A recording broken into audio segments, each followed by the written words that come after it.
If your job at a healthcare facility includes disinfecting against viruses, you know prevention is the best medicine. And maintaining healthy spaces starts with a healthy cleaning routine. Grainger's world-class supply chain helps ensure you have the quality products you need when you need them. From disinfectants and cleaning supplies to personal protective equipment, so you can help deliver a clean bill of health. Call 1-800-GRAINGER, click Grainger.com, or just stop by. Grainger, for the ones who get it done. The numbers told the story, they always do. It's one of those idiots who believe in analytics. This is A Numbers Game with Gil Alexander on VSiN. All right, let's have some fun. It's time for A Numbers Game. Gil Alexander on a very well-deserved vacation. So I'm in Joe Ceraulo alongside Kelley Bydlon, per usual. Kelley, we're going to have a fun 2 weeks here, my man. Let's go, Joey C. Notes. Welcome back to the show. I am excited. How about this terrific guest list that Kelley has put together for us? We're going to have Drew Dinsick on here in hour one. John Fanta going to join the show as well in the first hour to talk about a locked and loaded college hoops slate. Look, college hoops, that's my thing this time of year. I am excited for this Tuesday night action. We've got a little fun NBA action on a Monday night. Luka Doncic, officially a Laker, suits up for the first time. Kelley, what were your thoughts on his debut? Oh man, it was great to see. It's still shocking. I kept saying, Joe, I don't know that I was really going to be able to mentally get past this trade until I saw him suit up in a Lakers uniform, and we finally got that last night. Look, it was a short debut for Luka, limited minutes, 24 minutes, scores 14 points, did struggle a bit from the field, but it was great to see him out there, and I think this is going to be really interesting to watch the rest of the season. I kept thinking about things throughout the game as I was watching, Joe, and it's. I think if you saw this kind of move at the beginning of the season, you would say that you'd probably see a lot of LeBron and Luka kind of platooning with different units, because I think that'd be the best way to get through the regular season. The problem is in this short stretch before the playoffs, they got to play these two as much together as possible just so they learn how to play off of each other. So I think it's going to be really, really interesting to watch them going forward. I definitely think there's some betting angles to this Lakers team going forward. Yeah, I mean, 30 games left. It's not like they have a whole lot of time to get acclimated. I think it's enough, but certainly not enough time to afford letting those guys swap in and out. I will say, you talk about numerous betting angles, and we'll dive into them, and I'm sure that you've got a lot of information to drop on us with regard to that. I think LeBron James, his assist numbers are going to be worth looking at the rest of the way. I think that that's probably the best way, because points, any given night, Luka can go for 50. LeBron could take a back seat, only have 18, 20. Lakers could still win by 20 plus points. But I'm going to be looking at LeBron in terms of rebounds and mainly assists the rest of the way. Yeah, I like it. I mean, he's always active everywhere, but I do think we're going to see him. We've seen LeBron do this before, right? It's take a step back a little bit when it comes to scoring, and even some of the usage rate stuff, just to get other guys more comfortable, and that's going to be so important here down the stretch with Luka. So I like that. The only bet I made last night on the game was I went over on Walker Kessler's rebounds, which did get home. He finished with 12. I think right away and this has nothing to do with Luka Doncic, it's the Mark Williams fallout of the other trade that the Lakers made to add a big to pair with Luka, with a lob threat for him and LeBron to have. And they are so thin when it comes to bigs now in LA that I think that immediately that's going to be what I'm going to look to attack almost every matchup, as long as there's a center on that other side that's going to be able to hit the boards like Walker Kessler does. He finished with 12 rebounds last night, but John Collins, talk about his front court running mate, 11 rebounds, so 23 combined between those guys. I would expect to see that a fair amount with these starting units on the floor. So that's what I'm going to focus on early. Look, I think we've heard a lot of this, Joe. Overs, Lakers team total over. I think all that could apply, but I want to see it play out a little bit more first before I start betting those. Yeah, pretty funny. Kessler and Collins combined for 23. Utah was still -5 on the glass. The Lakers, led by Austin Reeves, he had 9. How are you going to bet Reeves now? Are you going to be looking at him at all with the Doncic deal and with Williams not going through? Is Reeves a guy, boards, threes, anything there that intrigues you? Yeah, I mean, look, he had a pretty good game last night, and he's been on a tear recently. I think it's just naturally, like you brought up with LeBron, right, for looking at rebounds and assists, naturally these guys are going to have to take a bit of a step back as Luka finds his footing with the Lakers. Right. And Austin Reeves, I think the only way you can look is unders. That was the only way I could look right now, but it's one of those, understand the books are making these adjustments as well, right? They're not idiots. They know what's going on. They know that a high usage rate coming with Luka Doncic, it's going to take the ball out of the hands of Reeves and LeBron a little bit more. So, and you have to adjust those numbers accordingly. So I do expect those to be adjusted, but Austin Reeves is playing great ball right now. So I'm not running to bet unders right now. Yeah, Reeves is doing well. We've got the Lakers 17-1 to win it all, plus 750 to win the West. Either of those intrigue you? Personally, I think plus 750 to win the conference is very live. And you look at their veteran leadership and their experience, I think that's the major edge against Oklahoma City, who's practically even juice to win the West. Obviously, Denver, they're the only other team shorter than the Lakers at plus 650. I'm not really bought into this Denver team. I think plus 750 is a reasonable price post-trade for these Lakers. Yeah, there is. Look, I can't hate it when you're talking about two of the best players in the world playing on the same court together and in the same uniform together, to be more specific. When we get to the playoffs, the type of experience those two have is huge. I can't get on board, though, with it, Joe, just because, I mean, look, I made a bet as soon as Luka got traded, and it was on the favorite Oklahoma City Thunder. I thought the biggest threat that they had to them was the Dallas Mavericks with Luka Doncic, and when they moved him to the Lakers, that made it time for me to finally pull the trigger. I got in on Thunder at plus 120, I believe. I think at plus money, it's still a good bet. This team has been so dominant. They are so deep. Redundancy at so many positions that they can throw at you, even if they do have an injury or two. If it's not SGA, they should be okay. And I think you're looking at a Western Conference, show that it's got a very, very good, deep amount of teams, but there's a separation between the greatness of the Thunder at the top and every other one of these teams. Like you said, I think there's this Nuggets team. Nikola Jokic is amazing. He's the best player in the world. They're not as good as they were a year ago. No, they are hot right now, though. They are hot. Not as good as they were a year ago. I don't fully trust the Lakers. I don't fully trust the Rockets. I don't fully trust the Clippers. And Timberwolves, I think they took a step back with their roster. The Mavericks. Look, the Grizzlies are the biggest threat in my mind to the Thunder, but even them, I think when you're looking at pure talent on this team across the board, they don't compare to what Oklahoma City's throwing out there. Yeah, I struggled to trust Memphis down the stretch here. I mean, just threw the standings up. You notice two teams trending in the right direction. Denver, and even though they're down there in the 7th seed, right now they'd be in that play-in. Minnesota trending in the right direction from where they were earlier in the season. You got a couple teams trending in the wrong direction. Houston was in that 2-3 seed range not too long ago, and I think their youth is starting to show a little bit. It's why I thought Houston would have been a really exciting spot for Jimmy Butler to land, because they've got the young talent. I wanted to see the savvy vet, obviously, 35 years old, loads of playoff experience. I wanted to see Butler fit in with Houston.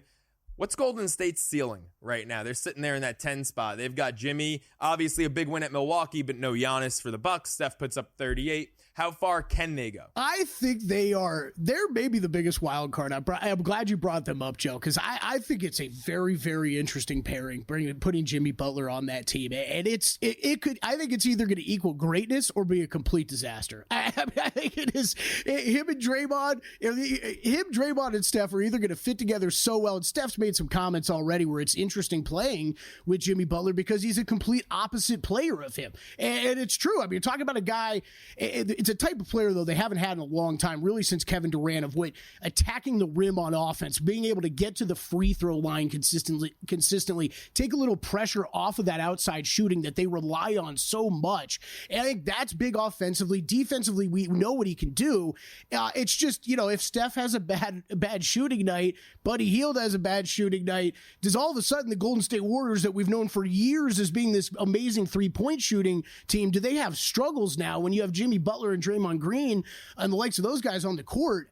I could definitely be an issue, but man, I think it's an interesting grouping. The way that Kerr loves to run his offense, Steph runs it. It's such a savvy mental player is Jimmy Butler that those guys I think are going to be able to play off each other pretty well. I'm really interested to see how it plays out there in Golden State. It should work, but Butler getting a little long in the tooth. I mean, it almost feels like Golden State made a win-now move in a year where they're sitting there at the 10 seed. I don't really think it's a win-now season for Golden State. We'll see what they do next year, but Butler inks that extension, about $60 million per year AAV.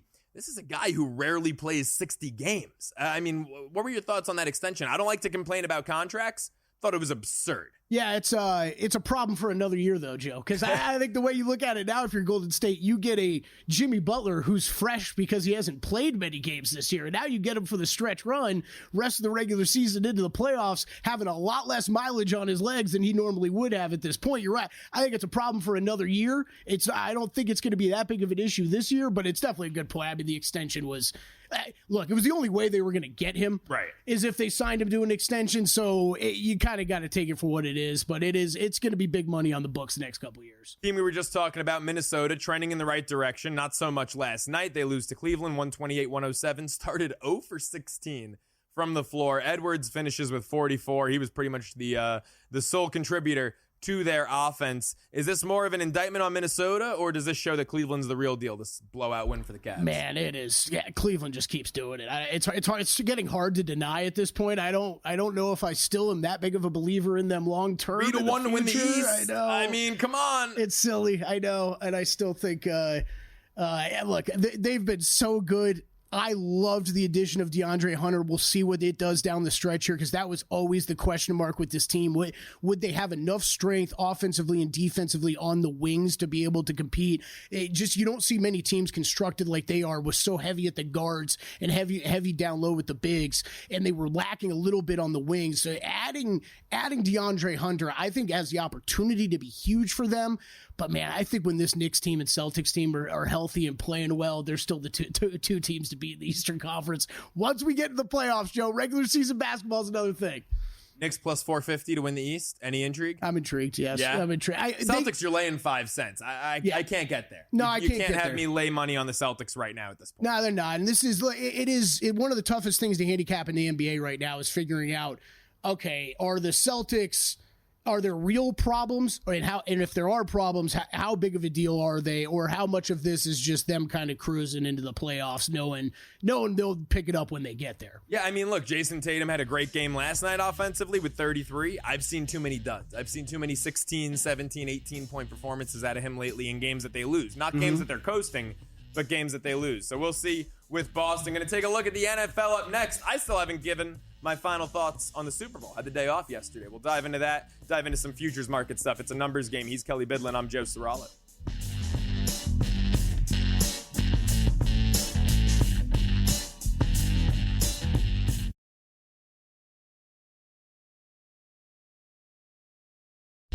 A numbers game on VSiN, the sports betting network. He's Kelley Bydlon. I'm Joe Ceraulo. It's a numbers game taking you through this Tuesday morning. Hey, your Monday. What happens when you have Monday off. Exactly. Exactly. Gil had to get his Super Bowl thoughts in yesterday before taking a well-deserved vacation. I'm going to get my Super Bowl thoughts in right now because, Kelley, this is a game and a day that I have been thriving on. Covered my first Super Bowl. It was Super Bowl 52, Eagles-Patriots. Since going to Radio Row, 7 straight years, that ended this year, covering the game, I was 6-1 against the number. Okay. The last 7 Super Bowls. That is now 6-2 after being on Kansas City. I believe me, and Gil were all Kansas City, right? We were talking about that during my Vibe report the other day, which, by the way, we need to address something. Because Kelley, I was a little insulted by this. When I signed off from the Vibe report in their special hour-long Super Bowl Sunday edition of a numbers game, you called me out, and you should have done that to my face when I was on air.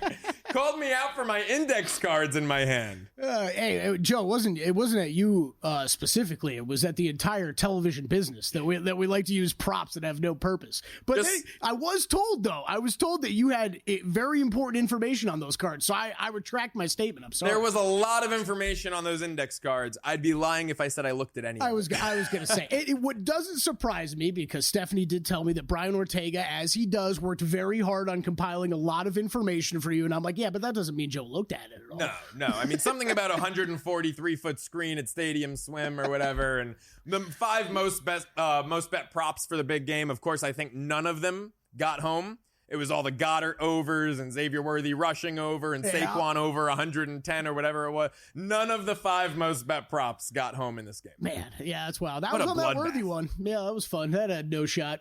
I don't. The Chiefs' offense is still waiting to get going. Like they're still waiting to use their first 6 plays that they planned. Yeah, I mean, absolutely nothing that was scripted got going. It was just an absolute bloodbath. Reed had a receiver or a tight end because Kelley got a carry in Super Bowl 54. Run the ball all 4 Super Bowls prior to this one. Nothing going in this one. I mean, look. There's not much to say about it. It was an absolute and utter bloodbath. The one thing I got right about this game is last week on Cashing Out, I noted Kansas City, all 3 of their Super Bowl wins, Kelley, had fallen behind 10 points in all 3 of their wins. And the one thing I got right about this game was I said if Kansas City goes down double digits in this one, they're not going to be able to pull off the comeback. Yeah. And so that's what I'm going to ride with because props side, everything, it was just a bloodbath Sunday. Yeah, Gil and I both said the same thing too. It was the one question Gil kept asking guests and everything, and that was the great one because it was kind of the similar answer from everybody was no matter if you were betting Chiefs or Eagles, if this game turned into a blowout, who was the winning team? And almost everybody answered the Eagles. So, right. I mean, that's exactly what ended up happening. And we talked a little bit about Drew Dinsick, who's joined us next segment. He brought this up too of, hey, the Chiefs, we've seen them trail in these games before. If you're going to look to bet Super Bowl MVP, it could be a good look at Mahomes live because if they're going to come back, it's going to be on the arm of Patrick Mahomes. And that was kind of an angle that I had going into the game, but they were in so much trouble so quick, Joe. There was no thought of me to even pull the trigger on that bet because it was the Eagles. Made no sense. Yeah, Eagles were running away with things before you could even feel confident to make a bet like that. Look, the only thing, and I was down so bad in this game, the only thing I looked at live, and I wish I had the guts to pull the trigger on it because it actually would have gotten home, at halftime, the Eagles were laying 16.5 live. And you would think, down 24-0, take the points, take Kansas City. But there was no semblance that there was any sort of a comeback about to be orchestrated. Yeah, I thought the same about the over. I never ended up pulling the trigger. It was just like you thought at some point Kansas City had to score, but I was sitting there.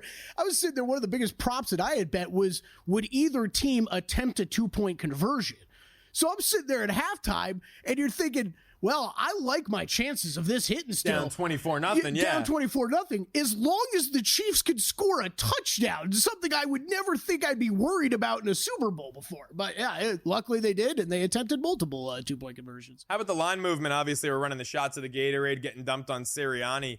That was odds on. Yeah. The yellow-green at the end. I mean, that was 3-1 earlier in the week, and that closed odds on. So we were sitting here Friday. I believe I had the breaking news steam alerts on that. It was it got down to -200 over at FanDuel. Now, you still need to win the game to get.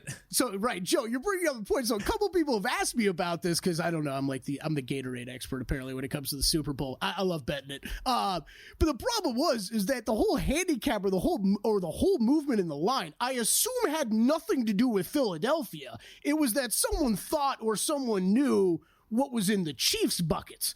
Because the yellow you could always kind of pair with Philly. It was the last color they used when they won a Super Bowl. Fits obviously, with the uniforms. Yes, the colors fit with the uniforms. So that was the only thing everybody asked me about at post game. I'm like, no, but I want to know what was in the Chiefs bucket. Like I don't really care what we saw. I want to know what was in the Chiefs bucket. I'm convinced it was purple. That's why that was my play. Purple 2-1. I mean, the other one that we saw on game day was the blue took a lot of money. Now that might just be from, is that all you? Was that your money, Kelley? That might just be from smart people out there that know blue is the best Gatorade to drink. So I don't know. This was this was one of the least enjoyable Super Bowls. It was the least since Kansas City's last loss, and I was at that game, Chiefs Tampa. And it was like deja vu. Yogi Berra would say deja vu all over again, right? I mean, watching this game unfold, it was just like Chiefs Bucks, where you knew. I mean, look, like I said, they've fallen down 10 and won 3 Super Bowls after trailing by 10. That Tampa Bay game in Tampa, you knew the way Mahomes was running for his life, that it was over early. And this was an even more extreme version of that. At least they got some field goals on the board in that game. This was a more extreme version of that, where you just see Patrick Mahomes on 4-man rushes. That was the part that got me. They didn't blitz once. Yeah, it was all wild. 4 man rushes. This is the worst one I can remember in a long time. I like that. Even that Tampa one you're talking about, at least it was like it had the allure of Mahomes and Brady, right? It was the only time we were going to see that matchup in the Super Bowl, and that's how it played out. And you're right, it was ugly, but man, this game was over and over quick. And like you're talking about, the Eagles didn't have to blitz. It was the pressure was in his face constantly. The offense couldn't even get started in the game. No, it had no shot from the start. And how about this tweet from Next Gen Stats? The Eagles did not blitz once across 42 dropbacks in the Super Bowl. Just the 4th defense to not blitz in a game in the Next Gen Stats era. Relying on their front 4, the Eagles generated 16 pressures. 42 dropbacks, that's 16 pressures, and they sacked Mahomes 6 times, the most in a single game in his career. You know, it's funny, I had to look at that Tampa Super Bowl. I believe he was only actually sacked 3 times that game. But there was a stat I recalled, and when we were at a Super Bowl party at one of our colleagues' place, and I remember saying this and thinking after I said it, wait, Joe, did that sound stupid? Was that not a real stat? And it was. I was right. The number was just so egregious. Mahomes in the Tampa Bay game ran 495 yards that game. Scrambling behind the line of scrimmage, like all of it, 495 yards, literally running for his life. 5 football fields. Oh, man. That's an exhausting amount. Yeah. And then what happened to Kansas City the next year? They got to the AFC Championship game, but they lost it. They had that Super Bowl loser hangover. So as we look at the odds for the next Super Bowl 60, San Francisco next year. Eagles, no surprise, the favorites at 6-1. Kansas City, Baltimore, Buffalo, all 7-1. Detroit 9-1. And then when we get to the Niners and beyond, 15-1.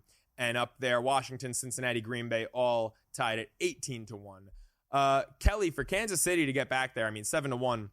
What needs to be their focus this offseason? In the draft, how do they rebuild? Is it O-line? I'm hearing people talk about weapons. To me, the weapons are not the biggest deal. Although, D-Hop, obviously, that drop when he was wide open, it made me think maybe they need better weapons. But to me, it's all offensive line, and they're probably going to lose Trey Smith. Yeah, I think it's I think that's the pretty easy and correct answer, right? It is offensive line. Because we've seen, Mahomes answered that question last year after Tyreek Hill had left, right? Yeah. What can he do this twice after Tyreek left with just some dudes, right? And then he's done it 2 years in a row. So I'm not really worried. Of course, both him and Josh Allen, even Josh Allen's gotten into this realm, right? Sure, would an upgrade at wide receiver be nice? Yeah. Does he really need it, though, that you need to go overpay for something? Not at all. So I do expect, yes, it's going to be draft and for maybe even free agency. They got to address that offensive line. You have the best weapon in football. He can't do anything, though, if there's a guy in his face every single down. Right. He can make McCole Hardman look good if he's got time in the pocket. He can make Marquez Valdez-Scantling shoot. Patrick Mahomes can even make Kadarius Toney look good if he has enough time. But if he doesn't have time, he can't get the ball to, it doesn't matter if you give him Tyreek Hill again. If he doesn't have time, he can't get the ball there. So I think it all comes down to the trenches. I'm also mad at myself because as good as my Super Bowl picking streak was, I deviated from what I usually pick, and it's which team is better in the trenches. Yeah. And I've deviated from that twice. Tampa, Philly. And those are the 2 losses last 8 years. It's one of those. Look, we a lot of us said you're going to feel like an idiot either way if you lose this game, right? Because of that. It was, you knew that they had an advantage on Philly had an advantage on every both position sides except of the ball. Quarterback. Right. It's offensive line and defensive line. There was such an advantage there that ended up playing out. Joe, I'll tell you real quick on the odds with this. Mm-hmm. The biggest surprise to me is how much these have moved since they opened. You've seen the Lions take money, the Niners take money, the Bengals take a little bit of money, which none of those are a big surprise to me. But usually we don't see this type of movement this early on. I'm going back to the Ravens, I think. Going to have our guy Drew Dinsick up next from NBC Sports Edge. It's a numbers game. Don't go anywhere.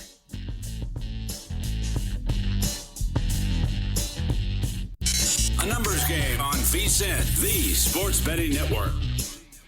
Attention, all serious sports bettors. If you're thinking about playing in the 2025 Circa Million or Survivor contest, now's the time to get ahead of the game with Winner's Circle Proxy and VSiN. Sign up today for exclusive offers, including a drawing for a free Circa contest entry with Proxy Service. Plus, lock in special pricing on Winner's Circle Proxy Service for 2025. And as a bonus, you'll get access to expert contest strategies from past winners and VSiN pros. So don't wait. Head to winnerscircleproxy.com/VSiN. That's winnerscircleproxy.com/VSiN. VSiN, a numbers game continues. He's Kelley Bydlon. I'm Joe Ceraulo as we get ready to take you over to the Progressive Guest Line. Welcoming our friend from NBC Sports Edge and the Deep Dive podcast, Drew Dinsick, into the program. Drew, how you doing, my friend? Congrats on a bloodbath for myself Sunday, but you did some pretty serious damage, didn't you?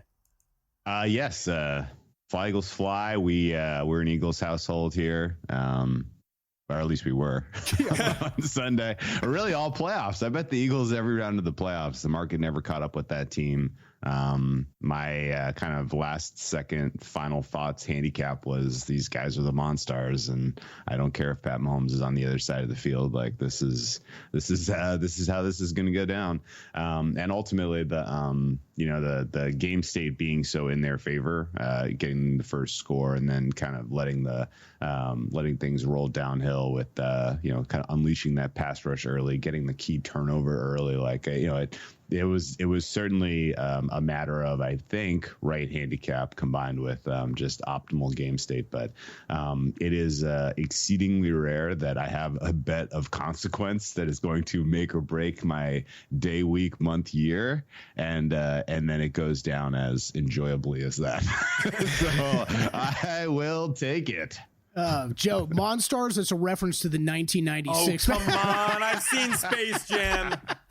Maybe born in 98, but I grew up on that movie. All right, come on. Oh, man. All right, Drew, I know you were down in New Orleans, so I got to do the usual question: best food or drink you had while you were down there? The best food I had was oysters. I'll tell a quick funny story. It's hard. It's hard to choose. I had so many great meals and a lot of great experiences. But got recommended a local place that had fresh oysters from all over the United States, and the menu was so overwhelming that I was like, God, I'm gonna get. And I took 3 guys with me who had never had raw oysters in their life. What? And I'm talking them up, and I'm like, yeah, you guys got to give them a try. This is be a good experience, good life lesson for you guys. And we walk in, and I was like, man, PEI, Washington, Florida, Tampa, like Gulf Coast, like, oh my gosh, like there's so many places that I want to try. And one of the choices of the dozen was Shucker's Choice. And I was like, well, can't go wrong with Shucker's Choice. And so they bring out this plate of oysters, and half of the dozen were these wild caught Superior, Louisiana oysters that were absolute monsters. Like these oysters were the monsters, and an oyster as big as your hand, and it's raw. And it's like I had been talking this place up. I had been talking oysters up. I had been complaining that I had not gotten good oysters the whole time I'd been there so far. And then they served this plate, and I have to, in front of the colleagues and friends that I brought with me to this place, eat the largest oyster I've seen in my life times 5. But ultimately the experience was worth it. And we had martinis and oysters on the half shell that were just absolutely spectacular. So that will be the most memorable food and drink experience that I have coming out of the New Orleans Super Bowl. 5 raw oysters the size of your hand. That's why they're an aphrodisiac. Just watching someone do that is the biggest turn on imaginable. Drew, let's get to it's a pretty light NBA slate tonight. 4 games. My Knicks taking on Indiana, a little playoff rematch from a year ago. Anything you like in that contest? I gotta say, I've had a tough time pricing the Knicks all season because it's been pretty volatile, and in the absence of OG Anunoby lately, I've kind of lost a little bit of confidence that this is a team that's going to make any type of noise. It's a neutral rest game.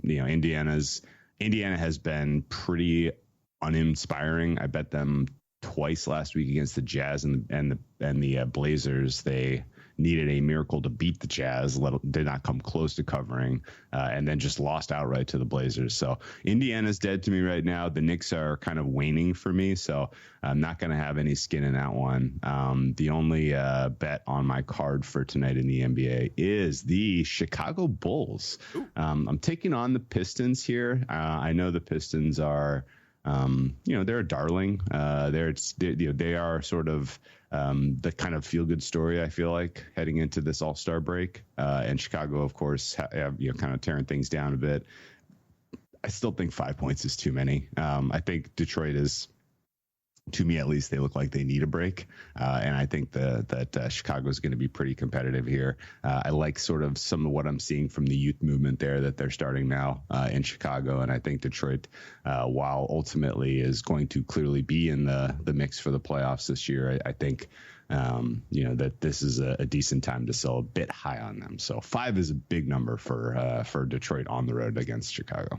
Bulls 17-3 against the Pistons in their last 20 matchups because the Pistons have been pretty bad. Yeah, that is right. That is right, Drew Dinsick. That is right. Okay, so that's all you got on the card tonight. We were talking a little bit during the break about some futures. I fired on OKC to win the West as soon as Luka got moved. It was kind of waiting for that time. We hit on it a bit last week when you were on the show. Joe and I were talking about it for a segment. Luka makes his debut last night. Any takeaways from that? And then how do you see this Western Conference shaking out? It's going to be absolutely fascinating because I'm getting a sense that we're going to have one of these old school wars between the numbers guys and like the old school sharps. If you don't know how kind of the old school sharps handicap an NBA playoff series, it is literally who's got the best player. And the reason is that the margins once you're in an NBA playoff series, particularly if you're out of the first round, comes down to who like the later the series goes, any kind of offensive vision you have, any kind of system, any kind of plays that work, all of that collapses on itself because you solve your opponent as you get deeper into the series. And it becomes more and more important to just, can your best offensive creator generate a shot in a key moment? And it's fascinating to kind of look, to kind of step back and see where the Thunder are in the West right now, because I think unequivocally right now, people would say, SGA is your MVP this season.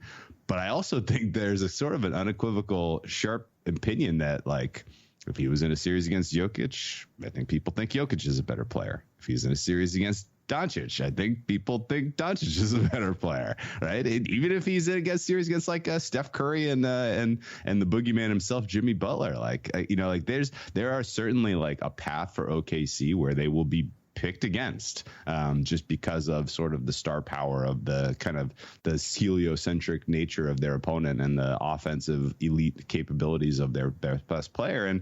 And like, I kind of get it. Like, this Thunder team on paper looks like a super team. Like, they grade out as rare air good.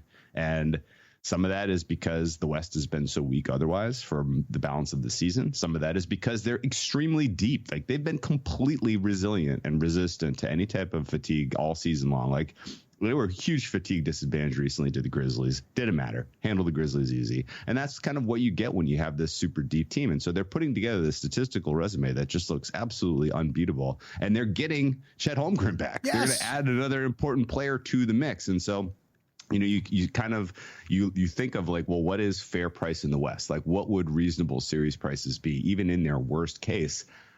It's really, really tough to defend anything in the plus money range. It's going to be like minus 150, maybe minus 200. And I've heard kind of very sharp people say as high as like minus 300, they think is sort of what fair kind of is floating around here. So I'm kind of doing a gut check here of which side of this war I'm going to be on. Do we go, just straight into the math answer here and just fire Thunder, expecting that ultimately this could be like 14-15 Warriors, right? Where they are the team that was promised, and their path happens to be relatively soft, right? Like there's like a world where it's Kings, Rockets, Grizzlies for the Thunder, and then in that world, their Western Conference fair price is like minus 600, right? Mm-hmm. Like it's like it's not even close to what you can bet right now. Relatively high stakes in that market, and then there's another world where it's Warriors, Lakers, Nuggets, and all of a sudden, like, you could see the experts and the talking heads kind of going against the Thunder at every step of the way, just because this is a core that has only ever won one playoff series, and when they were really put feet to the fire last year, they did not come up with the answers they needed against Luka. So I'm not fully decided yet. I have bet Thunder, but not like over my skis staked this yet. But considering that all of the Super Bowl money has been counted, it's time to make a decision. Had to throw that last reminder in there that he had a great Sunday. It took all of Monday to do it, but yeah, he's got it. Count it all up. Yeah, it took me all of Monday to go through my losses. Drew, appreciate the time, man. Thank you so much. All right, best of luck, you guys. Follow him on Twitter at @whale_capper. Drew Dinsick. Always appreciate the time. John Fanta on the other side. We take it from the NBA to college hoops here on our numbers game.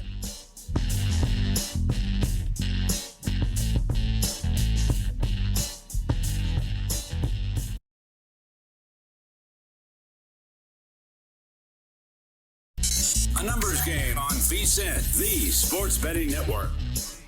Numbers game continues here on a Tuesday morning. He's Kelley Bydlon. I'm Joe Ceraulo. I'm excited to take it back to the progressive guest line here now. Welcome in our friend, college hoops broadcaster over on Fox, John Fanta, into the program. John, how are you, man? Welcome into the show. You guys are not talking to John Fanta. Go. We got to screw up here then. Well, wrong number. Oh, that is so good. You guys thought you booked John Fanta? Oh, yeah, we sure did. I'm sorry. That's what we were told, yeah. Yeah, okay. We got numbers screwed up there. It's good numbers screwed up. Who do we got on? Oh, that's good. My name is John. You guys got that part of it right. And I am a college basketball broadcaster. Oh, my gosh. Hey, I will say this, though, before you guys let me go. John Fanta is an incredible human being, and I completely understand why you would want to have him on your show. Oh, my gosh. Well, we are so sorry about the confusion here. I am so sorry. But look, real quick, can I give myself like a social media pump since I'm a victim here? Sure, absolutely. I'm obviously a victim absolutely. Here. You can follow my work on X, John Martin 929. I am on Field of 68. John is my coworker, so I could see where this would get mixed up. John, we must have screwed up numbers. You want to stick around and talk some college hoops with us? John, we got a jam-packed Tuesday slate. Yeah. Why don't you hang around? Yeah. We already got you, man. That's fine. Let's do it. All right, awesome. Let's start with the Big East, man. Creighton, UConn. We've got a rematch here. The Jays have already gone into Connecticut taking care of the Huskies. What do you like in this game tonight? Yeah, I mean, I think, a lot of times what you deal with is the market kind of acts, right? And the first move was on UConn here, and it's understandable because, this UConn team's getting a little healthier. I mean, you kind of did see the difference there in the early parts of that game against St. John's, the difference that Liam McNeely makes, clearly. I do think St. John's a tough matchup for them because St. John's, I think, is probably the toughest team in America. And they just don't stop punching. And Creighton's a little different. Creighton's built a little differently. They're more going to be the finesse, the skill. And so, I think you get a UConn team that's really hungry tonight. I don't know how much meat on the bone there still is at 3, but I'm still inclined to take the points here with UConn against a Creighton team that's been flying super high. They're really good. Like, I'm not trying to take that away, but I think this UConn team responds tonight and finds a way to spring the upset on the road. Yeah, Dan Hurley after a loss, always scary to go up against. Let's take it to the SEC. A lot of action in that conference tonight. Alabama got them yesterday, laying 3 at Texas. This number now 4.5 at most shops. Does that 1 point to 1.5 difference make you inclined to take the points with Texas? What are your thoughts on this one? Yeah, so, a couple of guys I talked to, and when I'm doing college basketball stuff and, college basketball betting, I mean, they love this spot for Alabama. Texas, we talk about, you have an arrow, right? The arrow points up, the arrow points down. And I think for this Texas team, the arrow is pointing down. I love Trey Johnson. Like, they have sort of individual talent, but, I'm not really a big fan of backing a team that's kind of led by Arthur Kaluma. Like, he's just an inefficient player. They're dealing with some injuries. I don't know if Weaver's in. I like Weaver, but if he's not in there, I don't really have a lot of interest in Texas. So I would be inclined to take Bama. Although, again, this is second straight road game for them, in the SEC. Like, right. These do kind of catch up with you. So I don't love it at 3. Like, you are paying a bit of a tax relative to what you see on Kempom and Torvik. But, if I was to take a side in this one, I would go Bama. John Martin with us right now on the Progressive Guest Line. Make sure you follow him on Twitter at JohnMartin929. Catch his great work over at the Field of 68 and, of course, on 92.9 ESPN Radio as well. Sticking in the SEC, you look at a team coming off a big win here at the top-ranked Auburn Tigers. Florida now, a couple days later, they've got to go to Starkville. Tough environment. It's all being factored in. It's why the third-ranked Gators are only laying 1.5 points. Would you lay it with them, John? See, this is another one of those spots, right? This is another one of those like, if I have a manual, like a blackjack manual, it would say you bet Mississippi State. Like, I understand that, I do, but like, why would I not be inclined to lay the points with Florida? I mean, this Mississippi State team has definitely faded once they hit SEC play, and I realize like Florida's got some injury issues. I understand all that, but look, they were competitive at Kentucky in a game where Kentucky shot the absolute lights out. We know what they just did at Auburn. They just smacked Tennessee in a revenge spot. I mean, is it possible that they just have an unbelievably bad shooting night with that Mississippi State defense? It is, but you know, if you modify this, I mean, if you look at Kempa, if you look at the Torvik modified things, I mean, there's really nothing that's going to get you to Mississippi State plus 1.5 here. So you're just really betting the spot. And I'll be honest, guys, like, I hate doing that.